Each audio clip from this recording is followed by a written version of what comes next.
My name is Marco Bortolozzo. I come from a small town in Italy, close to Venice, and I moved to Milano 5 years ago. I studied industrial design, and I'd like to think of myself as a designer who happened to be a guitar maker. I love the do-it-yourself mentality, and I try to build everything I need. I am basically living in my workshop. My research in guitar building has always been driven towards lightness. I like to think there's no excess material in my instruments.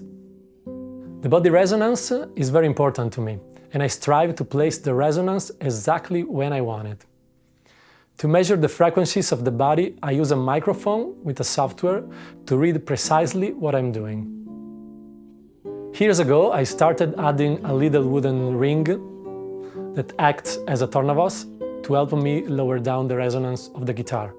This allows me to keep the target body resonance while increasing the thickness of the top. My instruments have a deep body resonance, and in my opinion, this provides a wider spectrum of colors sonically. And usually, I have a thicker soundboard that reinforces the main voice of the melody.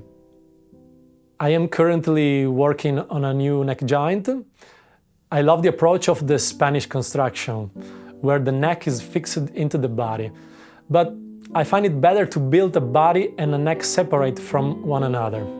I found a solution where I can build the guitar in the Spanish way, and then I can separate the parts.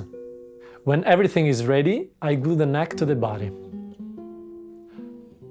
I have two little stories to tell about the decoration I'm using these days. This is an Arias Olympic ring rosette.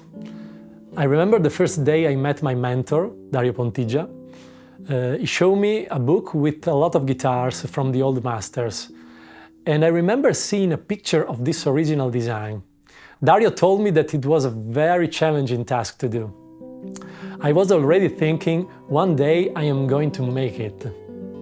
Now I made it, and I think it's for sure the most challenging thing I've ever done in guitar making. The other story regards the decoration I'm putting in the heel. I like to think of these things as little skyscrapers that connects me with my passion for design and architecture. The first time I saw a decoration there was on a Richard Reynoso guitar. Me and Richard briefly met at GSI during my visit to Los Angeles years ago, and we didn't talk much. Then during the pandemic we started having video calls to talk guitar making, and slowly we developed what I think is a good friendship. Finally, I want to talk a little about the leaf on my label. It's an oak leaf taken from a monumental tree that is the heart of my hometown. Now the tree is suffering, but that's a story for another moment.